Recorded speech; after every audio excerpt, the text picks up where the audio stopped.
నమస్తే, welcome to our channel. London పర్యటనలో ఉన్నటువంటి జగన్మోహన్ రెడ్డి తన కూతుర్లతో కలిసి షాపింగ్ చేస్తున్నారనే కథనాలు కూడా వినిపిస్తున్నాయి. మరి ఇటువంటి నేపథ్యంలోనే రాష్ట్రంలో జరుగుతున్నటువంటి ఇంధన కొరత పైన ఆయన ఒక ఇంట్రెస్టింగ్ ట్వీట్ వేశారు. మరి కూటమి నేతలు, డీలర్లు కుమ్మక్కయ్యే ఈ ఇంధన కొరత, కృత్రిమ కొరతను సృష్టిస్తున్నారంటూ ఆయన వేసినటువంటి ట్వీట్ని ఏ విధంగా చూడాలి? ఇంకపోతే ఆయన పైన జరిగినటువంటి హత్యాయత్నంలో తూతూ మంత్రంగా దర్యాప్తు చేశారని, ఇంకా లోతైన దర్యాప్తు జరగాలి అంటూ హైకోర్టులో ఆయన తరపు న్యాయవాది నిరంజన్ రెడ్డి వాదనలు వినిపించడం ఏ విధంగా చూడాలి తెలుసుకునే ప్రయత్నం చేద్దాం. దీన్ని విశ్లేషించేందుకు మనతో పాటుగా ఉన్నారు AP ఖమ్మ corporation director Adusumilli Srinivas గారు. నమస్తే సార్. నమస్కారం అండి. సార్, ఈ రోజు రెండు అంశాలు సార్. ఏదైతే రాష్ట్రంలో ఇంధన కొరత ఉందో అది కావాలనే కూటమి నేతలు, డీలర్లు కుమ్మక్కయ్యి దోచుకునే పర్వానికి తెరలేపారు. మరి రాష్ట్రంలో మనం చూసాం, వంట గ్యాస్ అన్ని కూడా అలాగే చేశారు. ఇప్పుడు ఇంధన కొరత కూడా కృత్రిమ కొరత అంటూ జగన్మోహన్ రెడ్డి వేసినటువంటి ట్వీట్ని ఎలా చూడాలంటారు? ఇకపోతే ఆయన పైన హత్యాయత్నం కేసు, కోడికత్తి కేసు ఏదైతే ఉందో అందులో తూతూ మంత్రంగా దర్యాప్తు చేశారు. ఇంకా లోతైనటువంటి దర్యాప్తు కావాలి అంటూ ఆయన తరపు న్యాయవాది వాదనలు వినిపించడాన్ని ఎలా చూడాలంటారు? ఇప్పుడు ముందుగా ఇంధన కొరత గురించి జగన్మోహన్ రెడ్డి గారు వాపోవటం అనవసరం అండి. ఎందుకంటే ఇది తాత్కాలికం, ఇవాళతోటి సార్టెడ్ అవుతుంది. ఇక్కడ జగన్మోహన్ రెడ్డి లాగా ఇంట్లో తొంగునే ముఖ్యమంత్రి కాదు చంద్రబాబు నాయుడు గారు. చంద్రబాబు నాయుడు గారు ఈ పరిస్థితి తలెత్తిన వెంటనే ఆయిల్ కంపెనీ డీలర్లతో మాట్లాడారు, వాళ్ళ బంక్ యజమానులతోటి ఈ కంపెనీల వాళ్ళందరితో మాట్లాడారు. అక్కడ ఒక కమ్యూనికేషన్ గ్యాప్ తర్వాత మళ్ళీ దీని మీద సీరియస్గా యాక్షన్ తీసుకున్నారు. అన్ని బంకుల దగ్గర కూడా ఎంఆర్ఓలో, ఆర్డీఓలో, లేకపోతే జాయింట్ కలెక్టర్లో ఎవరో ఒకళ్ళు పోలీసు అధికారులతో సహా అక్కడికి వచ్చి చేరారండి. అంటే జగన్మోహన్ రెడ్డి గారు ఆరోపణ ఏంటి? కుమ్మక్క అయిపోయి అంటే కృత్రిమ కొరత సృష్టించి బ్లాక్లో అమ్ముకోవాలండి. బ్లాక్లో అమ్ముకునే అవకాశం ఎక్కడ ఉంది? ఎప్పుడైతే డిపార్ట్మెంట్లు అన్నీ కూడా అలర్ట్ అయిపోయి అక్కడికి వచ్చి ఎవరన్నా నిల్వ పెట్టుకుని స్టాక్ లేదని చెప్తే ఆ స్టాక్ తీయించి డిస్ట్రిబ్యూట్ చేస్తున్నారు. అంటే కొంత కోటా రేషన్ పెట్టి ఉండొచ్చు. అంటే ఒకేసారి నాకు ఫుల్ ట్యాంక్ చేయించుకోమనుకోకుండా 500, 1000 అలాగా 2000 కారుకి ఎంత అని అలాగా కొట్టిస్తున్నారు. ఇది బాధ్యత గల ప్రభుత్వం చేయాల్సిన పని.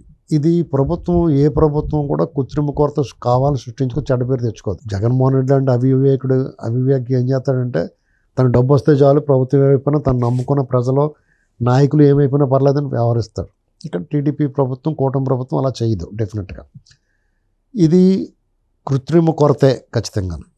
ఎందుకంటే నీకు ఒకటి అవసరమైతే 100 తీసుకుని రకమైన డిమాండ్ వచ్చేసింది. అదొకటి. రెండు ఏంటంటే జగన్మోహన్ రెడ్డి గారికి సంబంధించిన ఈ పెట్రోల్ బంకుల్లో వాళ్ళ ఉంటుంది కదా, నీకు పెట్రోల్ బంక్ ఉంది, నీవు ఒక ఆయిల్ ట్యాంకర్ నువ్వు అడుగుతావు, నువ్వు డబ్బు కడతావు. ఇది నాకు వద్దు, నా దగ్గర ఉంది, కర్ణాటక ఇచ్చేయండి అన్నారు అనుకో, అవడం కూడా వీటికే ఇంకో బ్రాంచ్ అక్కడ ఉంటుంది, అలా పోద్ది. అలా చేశారు చాలా చోట్ల. ఇక్కడ మీకు ఇది బయట రాలా. ఈ ప్రభుత్వం ఇప్పుడు రేపు మాపు దాన్ని బయట తీసుకొస్తారు, వాళ్ళు బ్లాక్ లిస్ట్లో పెడతారు.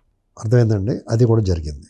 అది కాకుండా ఒక అధికారి ఉన్నాడు, అతను ఎంతసేపు మరి ఈ కూటమి ప్రభుత్వం అతను ప్రేమిస్తుంది, అతను మంచి అవకాశాలు ఇస్తుంది, కానీ అతను ఎప్పుడూ ప్రభుత్వానికి చెడ్డ పేరు వచ్చేలా వ్యవహరిస్తున్నాడు, ప్రభుత్వానికి నెగిటివ్ వచ్చేలా వ్యవహరిస్తున్నాడు.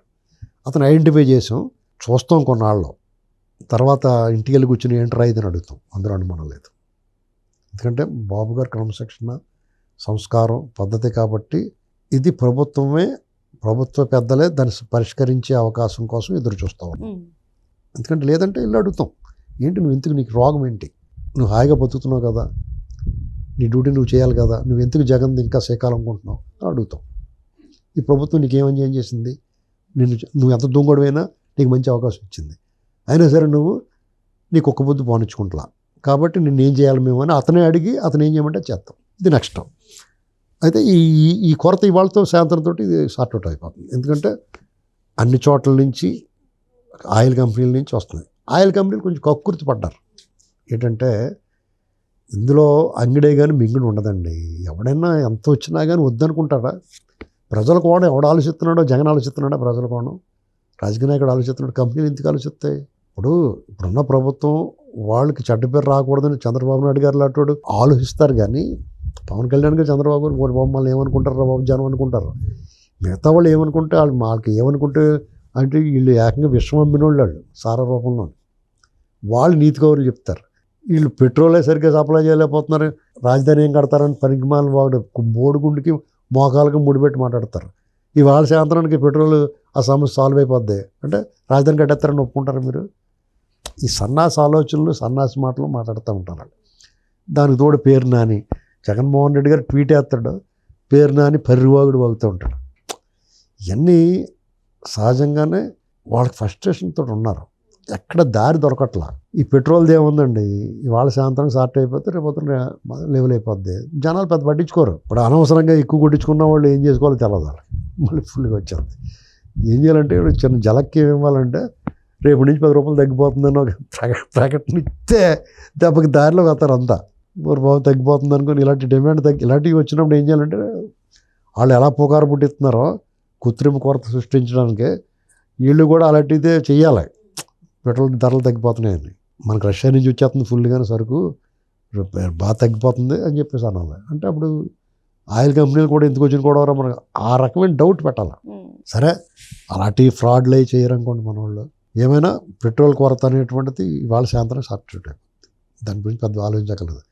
విచిత్రం ఏంటంటే మనకి జగన్మోహన్ రెడ్డి కరోనా వచ్చినప్పుడు, లేకపోతే ఇలాంటి క్రైసిస్ వచ్చినప్పుడు, వరదలు వచ్చినప్పుడు, తుఫాన్లు వచ్చినప్పుడు, భూకంపాలు వచ్చినప్పుడు, రకరకాల క్రైసిస్ ఎదుర్కొన్నప్పుడు కబాల్ని ఇంట్లోకి వెళ్ళిపోయి తలుపేసి చేసుకుని దుప్పటికి ముసుగేసి పడుకుని జగన్మోహన్ రెడ్డి ట్వీట్లు వేస్తున్నాడు. వీరబ్రహ్మం గారు చెప్పినట్టుగా ఈ కలికాలంలో విచిత్రాలు ఎలాంటివి జరుగుతాయని ఎప్పుడో చెప్పాను. ఆ చెప్పినట్టు జరుగుతుంది అంతే. కోడికత్తి కేసులో ఏదైతే ఉందో అది లోతైన దర్యాప్తు కావాలంటున్నారు కదా, దాన్ని ఎలా చూడాలంటే? కోడికత్తి కేసు గురించి మళ్ళీ అడుగుతున్నాడంటే అతనికి ఎంత సిగ్గులేదో అర్థమవుతుంది. అసలు అవాళ ఉన్న ప్రభుత్వం అప్పుడు పోలీస్ యంత్రాంగం చేసిన తప్పేటంటే అతన్ని హైదరాబాద్ పంపించడం.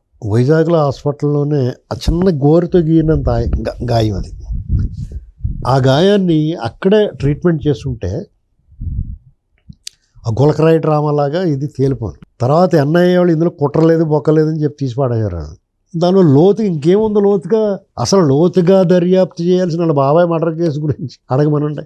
అసలు లోతుగా దర్యాప్తు చేయవలసింది ఏంటి? వాళ్ళ బాబాయ్ మర్డర్ కేసు. దాన్ని అడిగితే ఒక అందం ఉంది. అంతేగాని కోడికత్తి కోడికత్తి సీను 5 ఏళ్ల పాటు 6 ఏళ్ల పాటు అతను మగ్గిపోయాడు జైల్లో. ఖచ్చితంగా మళ్ళా దర్యాప్తు చేసి జగన్మోహన్ రెడ్డి జైల్లో పెట్టాలండి. ఇందులో నువ్వు సాక్ష్యం చెప్పడం కూడా ఎందుకు వెళ్ళలేదని, సాక్ష్యం చెప్పడానికి కూడా వెళ్లకుండా ఇంకా దర్యాప్తు అడుగుతుంటే ప్రజాధనాన్ని, ప్రభుత్వ ధనాన్ని వృధా చేస్తానికి ప్రయత్నం చేస్తున్నారని చెప్పేసి ఆ పిటిషన్లో ముక్కముక్కల కింద చింపేయాలి కోర్టులో. తిరిగి 10 లక్షలు ఫైన్ వేయాలి. కోర్టు సమయాన్ని వృధా చేస్తున్నామని. అంతకుమించి దాని మీద మాట్లాడడానికి ఏమి లేదండి సబ్జెక్ట్. మరో అంశంతో మళ్ళీ కలుద్దాం. Thank you sir.